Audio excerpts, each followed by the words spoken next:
नमस्कार, जय महाराष्ट्र. मी डॉक्टर अनिल फळे. M 2032 live मध्ये आपल्या सगळ्यांचं स्वागत आहे. महाराष्ट्रामध्ये राजकारण तर होत आहेच, त्याच्यामध्ये पुन्हा वैचारिक प्रदूषण फार मोठ्या प्रमाणात वाढलेलं आहे.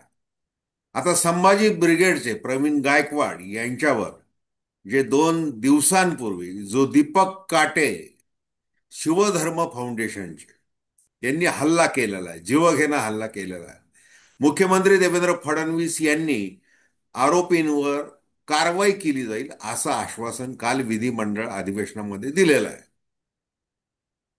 आपल्या सोबत आज जे आहेत हरीश केंची, हे ज्येष्ठ पत्रकार आहेत, ज्येष्ठ राजकीय विश्लेषक आहेत. दैनिक संचार या दैनिकामध्ये त्यांचा दर रविवारी एक स्तंभ प्रकाशित होत असतो.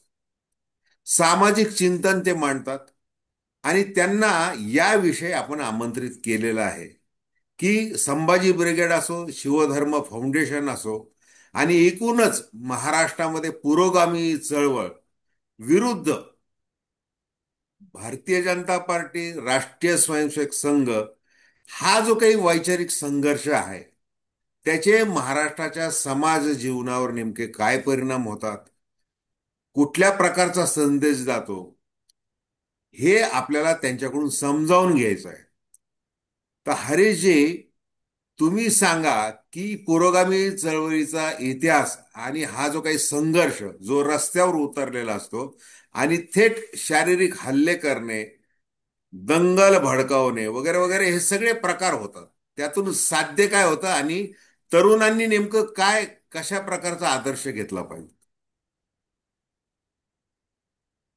राज्यामध्ये आणि देशामध्ये तुम्ही मगाशी म्हणालात त्या पद्धतीनं सामाजिक प्रदूषण मोठ्या प्रमाणात निर्माण झालेलं आहे. पूर्वी हिंदू मुस्लिम इथपर्यंत मर्यादित असलेलं हे सामाजिक प्रदूषण आता जाती जातीमध्ये आलेलं आहे, भाषेमध्ये आलेलं आहे. याला कोण किती कारणीभूत आहे हे प्रत्येकानं आपापल्या पद्धतीने विचार करणं गरजेचं आहे.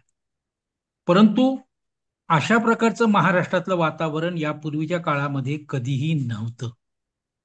महाराष्ट्रामध्ये सामाजिक सलोखा होता. याचं कारण इथं संतांची खूप मोठी परंपरा आहे.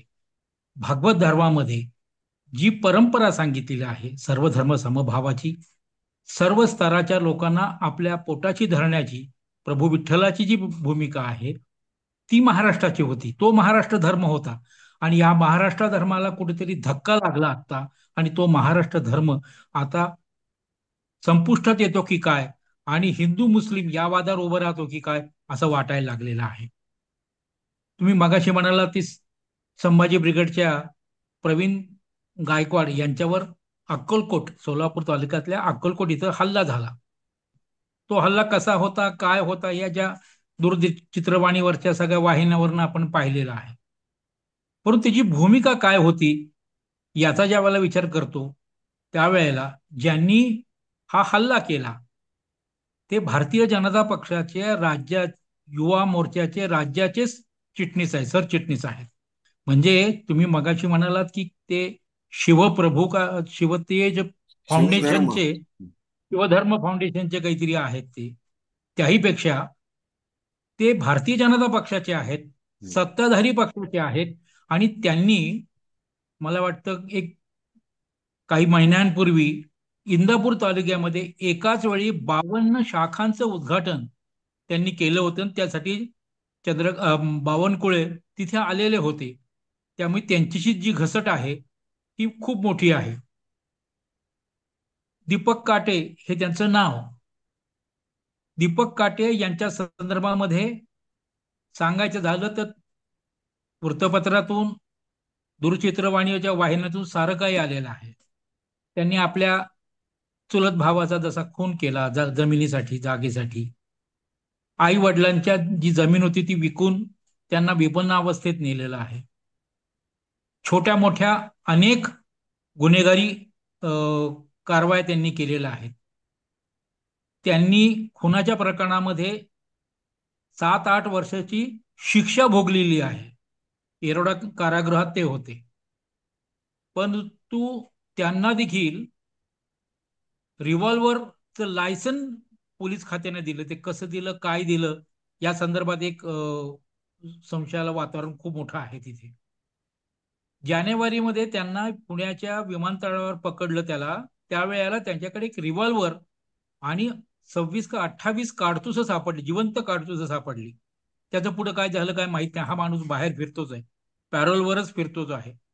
मग त्यांनी आपल्या भावाचा खून केला असेल आणि त्यांनी जर प्रवीण गायकवाडांवर हल्ला केला असेल, तर आपण काय म्हणायला हवं? हा खुनी हल्लाच म्हणायला हवा की नाही? केवळ काळं फासणं, लक्षात आलं की नाही? हे काळं फासणं एवढंच मर्यादित नव्हतं. एक तर त्या काटे आणि त्यांच्या सगळ्या समर्थकांना संभाजी महाराज समजलेच नाहीत. त्यांना समजले ते कदाचित मला वाटतं छावा हा चित्रपट पाहून संभाजीबद्दल प्रेम निर्माण झालेलं दिसतंय. परंतु संभाजी महाराजांसंदर्भात आजपर्यंतचा इतिहास जो पूर्वीच्या इतिहासकारांनी लिहिलेला आहे, म्हणजे त्यामध्ये अनेक इतिहासकार असतील, ते एका विशिष्ट वर्गातून आलेले होते. अगदी राम गणेश गडकरी यांनी यांच्या नाटकामध्ये देखील त्यांनी संभाजीची यथेच्छ बदनामी केलेली आहे.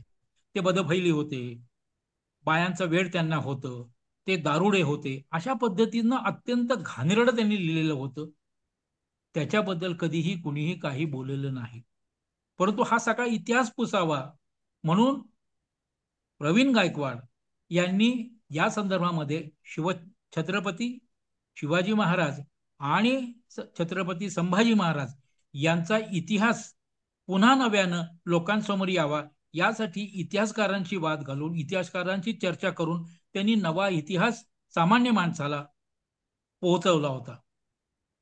त्यामुळे तो जो त्यांनी इतिहास केला होता, ज्या इतिहासावर ही मंडळी दीपक काटे आणि मंडळी प्रवीण गायकवाडांना जाब विचारतायत, त्यांनी हे लक्षात घेतलं पाहिजे की यापूर्वीच्या इतिहासकारांनी, यापूर्वीच्या राजकारण्यांनी संभाजी महाराज आणि शिवाजी महाराज यांच्या संदर्भात काय लेखन केलेलं आहे, हे जर एकदा लक्षात घेतलं असतं तर त्यांचा हात प्रवीण गायकवाडांवर उठला नसता, एवढी माझी खात्री निश्चित आहे. अनिलजी. तुम्ही राम गणेश गडकरी यांच्या नाटकाचा उल्लेख केला, तर आता त्यावरून मला असं विचारावं वाटतंय की जसं बाबासाहेब पुरंदरे शिवशाहीर यांना जो महाराष्ट्र भूषण पुरस्कार दिला गेलेला होता, त्याला देखील संभाजी ब्रिगेडने विरोध केला. नंतर दादाजी कोंडदेव यांचं जे प्रकरण अभ्यासक्रमामध्ये आहे ते हटवून टाकावं असं देखील त्यांची मागणी होती. त्यानंतर जेम्स लेन प्रकरण, ह्या या सगळ्या निमित्ताने म्हणजे छत्रपती शिवाजी महाराज, छत्रपती संभाजी महाराज यांच्या विचारांचे आम्ही पाईक असं दोन्ही बाजूनी सांगितलं जातं. म्हणजे राष्ट्रीय स्वयंसेवक संघही म्हणतोय, इकडं संभाजी ब्रिगेड मराठा सेवा संघ हेही म्हणतोय. त्याच्यामुळं संभ्रमात पडत असते ती पिढी, जी शिकणारी ती पिढी. याच्यातून जे वितुष्ट निर्माण होतं आणि ते वितुष्ट तसंच राहायला पाहिजे असं राजकारणी नेहमी प्रयत्न करत असतात. आता मराठा सेवा संघाची शाखा म्हणून किंवा पुरुषोत्तम खेडेकर असतील, मग प्रवीण गायकवाड असतील, यांना शरद पवारांनी अभय म्हणा, आश्रय म्हणा किंवा सगळी ताकद पुरवलेली असं म्हटलं जातं. दुसरीकडे राष्ट्रीय स्वयंसेवक संघ असेल, भारतीय जनता पार्टी असेल, यांनी दीपक काटे यांच्यासह अनेक लोक उभे केलेले आहेत. म्हणजे ती यादी खूप मोठी आहे. मग त्याप्रमाणे अनेक आहे, संभाजी भिडे, ते मनोहर कुलकर्णी, त्यांना मनोहर कुलकर्णी मूळचे. म्हणजे हे सातत्याने महाराष्ट्राला ते भोगावं लागतं. तर याच्यामध्ये मग खरं पुरोगामित्व कशाला म्हणायचं हा प्रश्न पडतो. बरोबर आहे ना. पुरोगामी तो कोणाला कसं म्हणावं, हा एक वादाचाच मुद्दा आहे. कारण जो पुरोगामी असतो, तो पुरोगामी सांगत जरी असला तरी व्यक्तिगत जीवनामध्ये तो ते पाळतोच असं काही नाहीये. लक्षात आलं की नाही? हा वाद कसा झाला, हल्ला कशासाठी झाला, हे जर लक्षात घेतले तर तुमच्या लक्षात येईल की काटे आणि मंडळींनी प्रवीण गायकवाड यांना जाब विचारला की तुमच्या संघटनेचं, म्हणजे संभाजी ब्रिगेडचं नाव फक्त संभाजी ब्रिगेड का, छत्रपती संभाजी ब्रिगेड का असू नये, असा त्यांचा आग्रह होता. कारण यापूर्वी त्यांनी संभाजी विडी याच्या विरोधामध्ये देखील आंदोलन केलं होतं. संभाजी विडीचे मालक जे आहेत, साबळे आणि वागिरे, हे दोघंही मराठा समाजाचेच होते. त्यांनी सामोपचारानं सांगितलं की संभाजी महाराजांच्या प्रती आमच्या निष्ठा आहेत, संभाजी महाराजा प्रती आमचा आदर आहे, परंतु एकेरी उल्लेख केल्यानं त्यांचा काय अपमान होत असं मला वाटत नाही. तरी देखील तुमचा आग्रह असेल तर मी त्या बीडीचं नाव बदलतो असं त्यांनी सांगितलं होतं. हा त्यांचा झालेला, हे त्यांना मिळालेलं यश हे त्यांच्या डोक्यामध्ये गेलं आणि संभाजी ब्रिगेडला त्यांनी हात घातला. मुळात प्रवीण गायकवाडांनी असं स्पष्ट केलं आहे की त्यांना देखील छत्रपती संभाजी ब्रिगेड असंच नाव ठेवायचं जो होतं, परंतु मुंबईच्या सचिन कांबळे या नावाच्या एका तरुणानं छत्रपती संभाजी ब्रिगेड या नावानं ती संस्था त्यांनी रजिस्टर्ड केलेली आहे. ती रजिस्टर्ड केले असल्यामुळे या लोकांना छत्रपती हे नाव लावता येत नाही. यासाठी प्रवीण गायकवाड आणि इतर जी मंडळी आहेत ही धर्मदाय आयुक्तांची या संदर्भात चर्चा करतात. त्यांचं म्हणणं असं आहे की तुम्ही त्या कांबळेंच्या ज्या छत्रपती संभाजी ब्रिगेड आहे यात ते विलीन करा किंवा त्यांच्याकडनं हे नाव तुम्ही घ्या, अशा पद्धतीची चर्चा सुरू आहे. ती होईलच, त्याच्याबद्दल वादच नाही. परंतु संभाजी ब्रिगेड हे नाव देताना ज्या पद्धतीनं आपण शिवाजी विद्यापीठ म्हणतो, शिवाजी विद्यापीठाला देखील छत्रपती शिवाजी विद्यापीठ असं म्हणावं असं सांगितलं गेल्यानंतर कोल्हापुरातल्या शिवभक्तांनी सांगितलं नाही, शिवाजी हे नाव आमच्या घरातलं वाटतं, आमचं वाटतं. म्हणजे अगदी तिथल्या इतिहासकारांनाही शिवाजी विद्यापीठ हेच नाव ठेवावं असा आग्रह धरला. तशाच पद्धतीने शिवाजी पार्क मुंबईतलं जे आहे ते शिवाजी पार्क, हे सगळ्यात एकरी उल्लेख करायचा, अनादरानं उल्लेख करायचा असा काही तो भाग नव्हता. तशाच पद्धतीने संभाजी ब्रिगेडचं असलं पाहिजे, अनादर करायचा म्हणून त्यांनी ते असं कधी केलेलं नाही. कारण संभाजी संदर्भातला जो, संभाजी महाराजांच्या संदर्भातला जो इतिहास आहे तो लोकांपुढे आणण्यासाठी संभाजी ब्रिगेडने जे काम केलेलं आहे आणि नवा इतिहास जो लिहिलेला आहे, या छावा चित्रपट पाहिलेल्या लोकांना माहीत नसावा असं मला वाटतं. परंतु मराठा समाजाला या पद्धतीनं त्यांनी नवा इतिहास लोकांना समजून सांगायचा प्रयत्न प्रवीण गायकवाडांनी केलेला आहे. तो जरा काटे आणि मंडळींनी जरा लक्षात घ्यावा. अनिलजी. आता प्रतिगामी पुरोगामी म्हणजे आता जसं पुरुषोत्तम खेडेकर काल हे प्रवीण गायकवाड हल्ल्याच्या निषेधार्थ बोलताना असं म्हटलेले आहेत की आपण सगळ्यांनी आता आहे ना, आपण कुठेतरी एकत्र येऊन पुन्हा आंदोलनामध्ये आपण या वैचारिक दृष्टीने एकत्र होण्याची गरज आहे. कारण की रेशीम बागेतून नागपूरच्या सगळं सांगितलं जातं आणि हे सगळं घडतं. आता दीपक काटे याला जर म्हणजे छत्रपती संभाजी महाराज यांच्याबद्दल खराच आदर, आणि मग अशा वैचारिकतेचं नेतृत्व करणारा हा जर चुलत भावाचा खून करून 8 वर्ष जेलमध्ये राहतोय, रिव्हॉल्वर बाळगतोय, हे सगळं असा हा गुन्हेगार प्रवृत्तीचा हा भारतीय जनता पार्टीचा पदाधिकारी आहे. मग चंद्रशेखर बावनकुळे ते मान्य करतात, परंतु त्या घटनेशी संबंध नाही भारतीय जनता पार्टीचा असं देखील सांगतात. म्हणजे हे इतक्या उघडपणे दुहीचे बीज हे रोवली गेलेली आहेत आणि ते सगळं लोकांना आता कळतंय. परंतु आता कसं आहे की जसं या अस्मिता किंवा ज्या राष्ट्रपुरुष आहेत त्यांच्या नावावर राजकारण करायचं. आता उद्धव ठाकरे ज्या वेळेला मुख्यमंत्री पदावरून पाय उतार होत असताना त्यांनी औरंगाबादचं संभाजीनगर करण्याचा हा प्रस्ताव मंत्रिमंडळामध्ये मंजूर करून घेतला. त्याला राष्ट्रवादी आणि काँग्रेसने देखील त्यावेळेला हरकत घेतली नाही. त्याच्यानंतर मुख्यमंत्री म्हणून एकनाथ शिंदे आले आणि देवेंद्र फडणवीस आले. मग या त्या दोघांनी छत्रपती संभाजीनगर असं ते केलं. म्हणजे श्रेय घेण्यासाठी कशा प्रकारे हे हे सगळं चालतं. मुळात खरंच तुम्हाला किती प्रेम आहे राष्ट्रपुरुषांबद्दल हा भागच वेगळा आहे.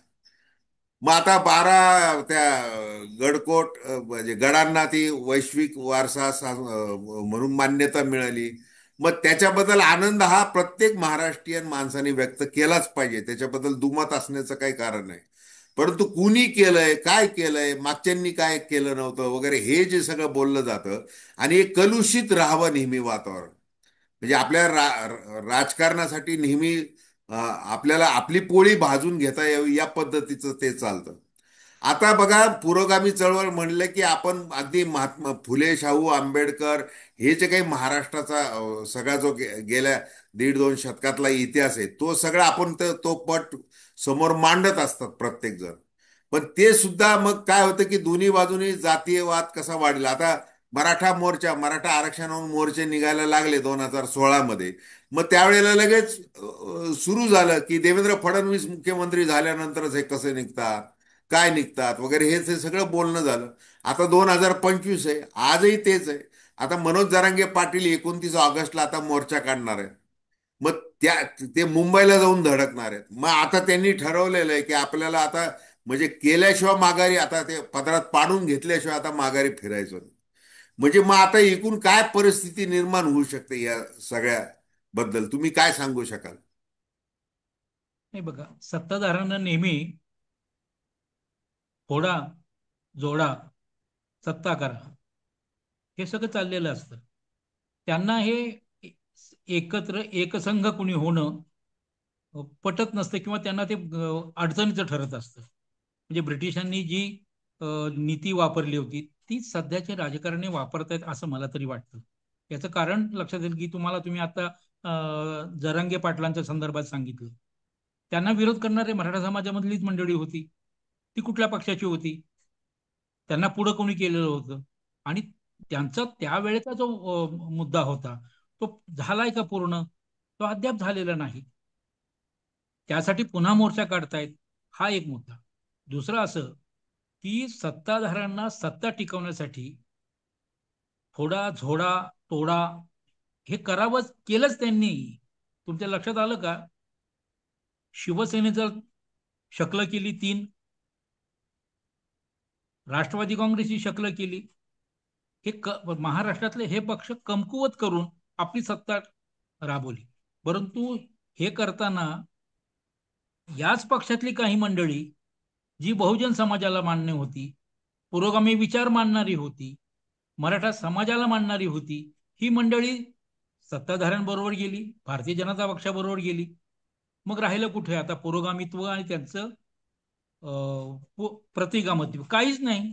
ही जी पातळ रेषा एक महाराष्ट्रामध्ये, थिन लाईन म्हणतो, ती निर्माण झाली होती, ती संपवली नाही यांनी.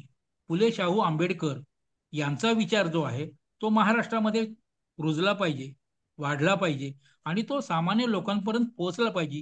ही भूमिका घेऊन प्रवीण गायकवाड लढत होते. आपला विषय थोडासा मराठा आंदोलनावर गेला, पण तो प्रवीण गायकवाडच्या संदर्भातला हा विषय आहे. त्यांनी कायम फुले, शाहू, आंबेडकर यांची भूमिका घेतलेली आहे. अनेक व्यासपीठावरून त्यांनी त्यांची भूमिका मांडलेली आहे. आणि हीच भूमिका त्यांनी दूरचित्रवाणीच्या विविध वाहिन्यांवरनं मांडलेली आहे. मग त्यावेळेला त्यांना विरोध झाला का? नाही झाला. उलट त्यांना पाठिंबा मिळत गेला सगळीकडे. त्यांनी जो आरोप केला तो अत्यंत गंभीर आरोप आहे.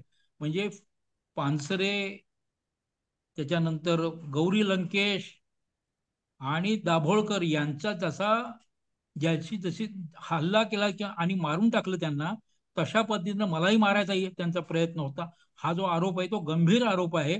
शासनाने किंवा मंत्र्यांनी त्याचं विशिष्ट लक्ष घालून त्याच्या पाठीशी जे आहेत त्याचा सखोल चौकशी करायला हवी. केवळ काटेवर करून उपयोग नाहीये. त्याचा मास्टर माइंड कोण आहे हेही पाहायला हवं ना. मुळात ज्या पद्धतीनं शिवसेनेचा जो विचार होता, लक्षात आलं की बाळासाहेब ठाकरे असताना कोणाची हिंमत होत नव्हती. ठाण्याच्या नगरपालिकेमधला महानगरपालिकेतला एक नगरसेवक श्रीधर खोपकर फुटल्यानंतर त्याला ज्या पद्धतीनं सजा त्या त्या काळच्या शिवसैनिकांनी दिली, आनंद दिघेने दिली, त्यानंतर शिवसेना मजबूत झाली. फुटायचं नाव कुणी काढत नव्हतं. परंतु बाळासाहेबांच्या नंतर ज्यांच्याकडे शिवसेना आली ते उद्धव ठाकरे, हे मवाळ, सौम्य आणि सगळ्यांना समजून घेणारे असं नेतृत्व निर्माण झाल्यामुळे हा फुटीचा जो प्रकार आहे ना, तो वाढला तिथे. कारण त्यांना कशाची भीती राहिलेली नाही. विचाराची ती सोडूनच द्या, सत्तेसाठी काहीही करता येऊ शकतं, ही भावना त्यांच्यात निर्माण झाली. त्यामुळे ती माणसं बाहेर पडली, हळूहळू हळू सगळे बाहेर पडली. हे मी का सांगतोय? प्रवीण गायकवाड यांनी जी संभाजी ब्रिगेड सुरू केलेली आहे हे 30 वर्षापूर्वीच अपत्य आहे. सुरुवातीच्या काळामध्ये तुम्ही म्हणाला त्या पद्धतीनं आंदोलनं त्यांनी केली. त्याच्यानंतर काळं फासलं काही लोकांना. हे सगळं झालं त्यांच्या लक्षात आलं की आपण ज्या विद्यार्थी ज्या मुलांना बरोबर घेतो आहोत ते मराठा समाजाच्या मुलं ही यांना नोकऱ्या नाहीत आज. मग काय करावं लागेल म्हणून त्यांनी तो आंदोलनाचा भाग जो आहे तो बाजूला केला. जो आग्रही ज्याला म्हणतो किंवा ज्याला अ, वेगळ्या पण शब्दांनी काही वापरता येऊ शकतं की त्यांनी तो विचार बदलला आणि मराठा तरुणांना हातामध्ये नोकऱ्या देऊन त्यांचं जीवन कसं सुसह्य होईल यासाठी त्यांनी प्रयत्न केले. अहत कॅनडा आणि तहत ऑस्ट्रेलिया अशा पद्धतीनं त्यांनी एक मुवमेंट संभाजी ब्रिगेडच्या माध्यमातून उभी केलेली आहे. आणि आजपर्यंत माझ्या माहितीप्रमाणे 8 ते 9 हजार तरुणांना त्यांनी परदेशी नोकऱ्या घेऊन दिल्या आहेत. यासाठी त्यांनी परदेशी वाऱ्या केल्या. तिथल्या कंपन्यांमध्ये तिथल्या असलेल्या मराठी तरुणांमध्ये इथल्या तरुणांना नोकऱ्या कशा मिळतील यासाठी त्यांनी प्रयत्न केले. त्यांना मार्गदर्शन केलं. त्यांचा काय म्हणतात पासपोर्ट कसा काढायचा, त्याचा व्हिसा कसा काढायचा यासाठी त्यांनी सगळे प्रयत्न केले. आणि मराठा तरुणांना परदेशात नोकऱ्या मिळाल्या तर त्यांचं कुटुंब कसं सुस्थिर होतं हे त्यांनी घडवून दाखवलं. त्यामुळे आज सध्या का ते त्याच वातावरणामध्ये काम करतात. त्यांच्याकडे अनेक कार्यकर्ते काम करायला उभे ठाकलेले आहेत. आणि ही तरुणांची फौज आहे ती त्यांच्या मागे उभे. शिवसेना ज्या पद्धतीनं मुंबईमध्ये स्थानिक लोकाधिकार समितीच्या माध्यमातून लोकांना नोकऱ्या घेऊन दिल्या म्हणजे जे शिवसेना प्रमुखांनी आणि स्थानिक लोकाधिकार समित्यांनी तिथल्या मराठी तरुणांना पोटाला लावलं, अन्नाला लावलं, त्या जीवावर शिवसेना तिथं उभी राहिलेली आहे. मग जर आपल्याला हे पुढे काही करायचं असेल तर मराठा तरुणांना आपल्याला अन्नाला लावायला पाहिजे. जी बेकारी मोठ्या प्रमाणात आहे केवळ आरक्षण मिळून होणार आहे का, आरक्षणाच्या मध्ये जागा किती शिल्लक आहेत काय आहे हे सगळं त्यांनी अभ्यास पूर्ण केलेला आहे. भामसेबचे जे वामन मेश्राम आहे यांच्याशी त्यांचे घनिष्ठ संबंध आहेत. आणि त्यांनी याच्याशी चर्चा केल्यानंतर हे त्यांना जाणवलं की मराठी तरुणांना नोकऱ्यांमध्ये प्राधान्य मिळण्याबरोबरच धंदा असा उभा करून द्यावा की ज्यामुळे इतर मराठी तरुणांना तिथे नोकऱ्या मिळू शकतील. त्यामुळे मुंबई सारख्या अनेक ठिकाणी मराठा समाजाचे तरुण एकत्र झाले. त्यांची संघटना त्यांनी उभी केली आणि मराठा तरुणांना भारताबरोबरच बाहेर परदेशामध्ये जाण्यासाठी, कारण परदेशामधला पगार मोठा पगार असतो आणि तो पगार जर गरीब मराठी कुटुंबाकडे आला तर त्यांचं जीवनमान सुधरू शकतं, उंचावू शकतं. ही भूमिका प्रवीण गायकवाड यांनी घेतलेली आहे. प्रवीण गायकवाड हे उच्च शिक्षित आहेत हो. ते यांच्यासारखे त्यांचं माध्यम इंग्रजी माध्यमात त्यांचं शिक्षण झालेलं आहे. ते इंजिनियर आहेत स्वतः व्यवसायानं. परंतु त्यांची जी पूरपीठिका तुम्ही जर पाहिली तर छत्रपती शिवाजी महाराजांच्या ज्या पत्नी त्या सकवारबाई यांच्या घराण्यातल्या ते आहेत. सयाजीराव गायकवाड यांच्या घराण्यातून ते येतात. त्यांच्या त्यांची जी पार्श्वभूमी आहे ही अशी मोठी पार्श्वभूमी असल्या कारणानं त्यांना छोट्या कामामध्ये कधी ते इंटरेस्ट झालेला नाही. त्यांनी यासाठीच काम केलेलं आहे. आणि ही जी तरुणांची संघटना उभी राहती आहे ती कुठेतरी तोडावी मोडावी म्हणून जे नतद्रष्ट आहेत ज्यांना हे भगवत नाही अशी मंडळी नव्या माणसाच्या नव्या नेत्याच्या नेतृत्वाखाली खाली जाऊन स्वतःचं महत्व वाढवतं, स्वतःला प्रसिद्धी मिळावी म्हणून हे सगळे प्रयत्न करत असावेत असं मला तरी वाटतं. अनिलजी. अतिशय अतिशय चांगली माहिती तुम्ही दिलेली आहे हरीशजी, की प्रवीण गायकवाड यांचं कार्य जे आहे, म्हणजे मी जे म्हणत होतो सुरुवातीला, म्हणजे जी काय आपण त्या जो आपला चर्चेचा आत्तापर्यंत जो सूर होता की हे वैचारिक प्रदूषण, मग सामाजिक लढण, मग कसं पिढी, तर त्याचं उत्तर आपल्या इतक्या कार्यकर्तृत्वातून प्रवीण गायकवाडांनी दिलेलं आहे. हे तुम्ही जे काय आत्ता जी माहिती दिलेली ती अत्यंत महत्वाची आहे, आशादायक आहे. आणि नुसती आशादायक नाही तर खऱ्या अर्थाने समाजाला न्याय देण्याच्या दृष्टीने, म्हणजे मुळात आरक्षणाची मागणी काय होतीये, या सगळ्या गरिबीचं मूळ आहे तिथं, बेरोजगारीचं मूळ आहे, व्यसनाधीनता आहे, स्पर्धा आहे, या सगळ्या याच्यामध्ये मराठा असो मराठी असो तो तरुण टिकला पाहिजे, जगामध्ये त्यांनी झेंडा फडकवला पाहिजे, तो आर्थिकदृष्ट्या स्थिर झाला पाहिजे. या दृष्टीने प्रवीण गायकवाड यांचं कार्य अतुलनीय असं असं म्हणावं लागेल, इतकं ते मोठं कार्य आहे. आता मग दुसरं तुम्हाला महत्वाचं, एक अं? मिनिट, तुम्हाला महत्वाचं दुसरं सांगतो. ह्या देशोदेशी जवळजवळ 23 देशांमध्ये त्यांनी या सगळ्या तरुणांना पाठवलेलं आहे. तिथे ते आज काम करतायत, नोकऱ्या करतायत, ते संघटित होत आहेत. तिथं असलेल्या मराठी तरुणांना एकत्र करतायत. छत्रपती शिवाजी महाराजांची जयंती देखील त्या विविध देशांमध्ये मोठ्या प्रमाणामध्ये ही मंडळी साजरा करतात. हे देखील एक महत्वाचा मुद्दा आहे. प्रवीण गायकवाडांनी जो इतिहास लोकांना नव्यानं सांगितला आणि पूर्वीच्या इतिहासकारांनी ज्या काही बदनामीकारक गोष्टी केल्या होत्या त्या दुरुस्त करायचं काम त्यांनी इतिहासकारांनाच बरोबर घेऊन इतिहासकारांची कागदपत्रे धुंडाळून त्यांना ते दाखवून दिलेलं आहे. परंतु काही विशिष्ट वर्गातली मंडळी हे सगळं जातीयवादी आहे म्हणून त्यांच्यावर टीका करणारी साहजिक आहे, ती करणारच टीका, कारण त्यांच्या अस्तित्वाला धोका बसलेला आहे. लोकमानसामध्ये त्यांनी जी आजपर्यंतची प्रतिमा बिंबवलेली होती संभाजी महाराजाबद्दल ती त्यांनी सगळी पुसली. आणि ती पुसल्यानंतर गेली 30 वर्ष जे संभाजी महाराजांचं इतिहास प्रज्वलित व्हावा, स्वच्छ व्हावं असं म्हणून ज्यांनी प्रयत्न केला, त्याच माणसावर तथाकथित हिंदुत्ववादी समजणाऱ्या या भारतीय जनता पक्षाच्या पिलावळीनं हल्ला केलेला आहे. हे अत्यंत गैर आहे. त्यांनी समजून घेतले पाहिजे प्रवीण गायकवाड कोण आहेत, संभाजी महाराजांचा इतिहास काय आहे. तर त्यांच्या लक्षात येईल की आपण केलेलं काम चुकीचं आहे. परंतु सरकार याला जास्त महत्व देत नाही. म्हणजे प्रवीण गायकवाडांनी पत्रकार परिषद म्हणजे दूरचित्रवाणीच्या वाहिन्यांशी बोलताना सांगितलं की सरकारने ह्याच्यावर जे कायदे केले, गुन्हे दाखल केलेत ते नाममात्र गुन्हे आहेत, त्यांच्या जीवाला धोका असा नाहीये. लक्षात आले की नाही. त्यामुळे काळं फासलं, एवढ्या एका गुन्ह्यावरच 4-5 लोकांना अटक केलेली. मुळात ते म्हणाले की नाही, ते वाट चुकलेले आहे, त्यामुळे मी त्यांच्या विरुद्ध तक्रार करणार नाही. परंतु अक्कलकोटचे जे संभाजी ब्रिगेडचे कार्यकर्ते संभाजी भोसले म्हणून त्यांनी पोलिसांकडे तक्रार केल्यानंतर ज्या 4-5 लोकांना अटक केलेली आहे त्यांना कधीही जामीन होऊ शकतो, त्यांना अवघड काहीच नाहीये.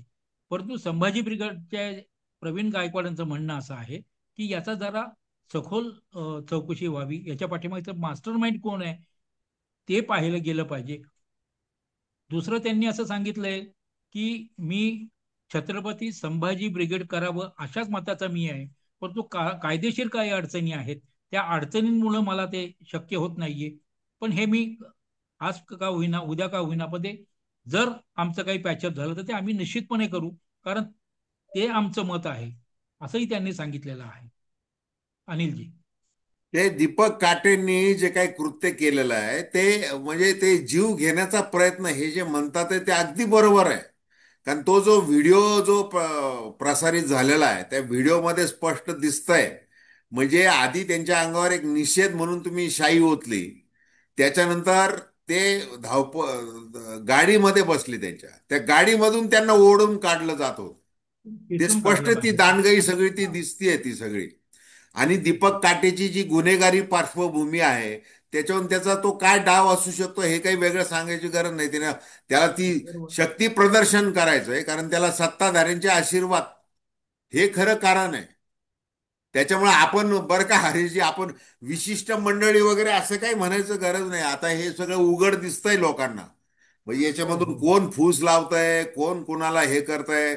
आता जर त्याच्याकडे रिव्हॉल्वरचा परवाना आहे, मग त्याचं नूतनीकरण कुणी कुणी केलेलं आहे, ते कोणत्या खात्याच्या अंतर्गत आहे, एवढं राजरोज सगळं ते चालतंय. आणि तो पेरोलवर आहे. असा माणूस अशा अशा प्रकारे कसं काय आंदोलन करू शकतो किंवा काय, कुठं तो भाग घेऊ शकतो. त्याला कुठला म्हणजे बंधात्मक त्याच्यावर काही कारवाई नाही. म्हणजे तो असताना त्याच्यावर काही लक्ष नाही की त्यांनी म्हणजे मोकाट सोडलेलं आहे त्याला, तुला पाहिजे ते कर, असाच त्याचा अर्थ. आणि त्याच्यामुळे त्या माजलेल्या मनोवृत्तीचा हा परिणाम आहे. हे सगळं ते दिसतंय. आता त्यांच्या प्रवीण गायकवाडांवर जो हल्ला झाला त्या हल्ल्यामुळे समाजामध्ये खूप मोठी रिॲक्शन आलेली आहे. तुम्ही लक्षात आले की पंढरपूरला ते आले, अक्कलकोटवरून पंढरपूरला आल्यानंतर त्यांच्यावर दुग्धाभिषेक झाला तिथे प्रवीण गायकवाडांवर. पण त्यांना बोलवलं होतं कुणी? जन्मेजय राजे भोसलेंनी बोलवलं होतं. फतेहसिंग शिक्षण संस्था आहे तिथली अक्कलकोटमधली, त्याच्या कार्यक्रमासाठी बोलवलं होतं, त्यांचा सत्कार तिथे होता. या चांगल्या गोष्टीसाठी ते गेल्यानंतर त्यांना ज्या पद्धतीनं ट्रीटमेंट तिथं मिळाली, यांना काही जन्मजय भोसले कारणीभूत नाहीच आहेत. ही इंदापूर मधली मंडळी तिथं जात आहेत आणि त्यांनी ते गोंधळ तिथं घातलेला आहे. हे लक्षात घेतलेलं पाहिजे. आज मितीला महाराष्ट्रातल्या प्रत्येक जिल्ह्यातल्या संभाजी ब्रिगेडच्या कार्यकर्त्यांनी तिथल्या पोलिसांना, तिथल्या जिल्हाधिकाऱ्यांना निवेदन दिली आहेत. म्हणजे हा वणवा पेटतो की काय अशी भीती देखील निर्माण झालेली आहे. याचा गांभीर्याने विचार सरकारने केला पाहिजे. जे मुख्यमंत्र्यांनी विधिमंडळामध्ये निवेदन दिलं आहे ते तसं तकलादूच वाटतं मला तरी. कारण त्यांनी ठोस काहीतरी सांगायला पाहिजे की ही भूमिका असेल तर आम्ही ते चिरडून काढून ठेवणार नाही, असं बोललं पाहिजे. पण ती व्यक्तीच आहे. म्हणजे आपण पाहिलं असेल कोरटकर असतील, राहुलकर असतील, किंवा त्याच्या आधी राज्यपाल कोश्यारी असतील, ही सगळी मंडळी कशा पद्धतीने वागत होती. छत्रपती शिवाजी महाराजांचा पुतळा पडल्यानंतर ज्या ज्या पद्धतीनं सगळं वातावरण निर्माण केलं गेलं, किंवा डोंबिवलीमधल्या त्या मुलीच्या अत्याचारानंतर अक्षय जैन वगैरे ही जी काही मंडळी निर्माण झाली होती, त्याच्यात कसली भूमिका घेतली, गृह खातं महाराष्ट्रामध्ये कशा पद्धतीने वावरतंय, हे जरा गंभीरतेने विचार करण्याची सरकारला गरज आहे. कारण वातावरण बदलतं आहे, याचं लक्षात घ्या. सत्ता आहे म्हणून तुम्ही चालता असाल तर नाही चालणार तसं ते. तुम्हाला लोकांच्या भावभावनांचा विचार करावाच लागणार आहे.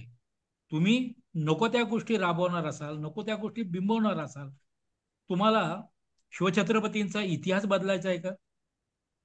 कारण ज्या पद्धतीनं राहुल सोलापूरकर म्हणाले की शिवाजी महाराज आग्र्याहून सुटताना लाच देऊन सुटलेत, हा कुठला इतिहास आहे?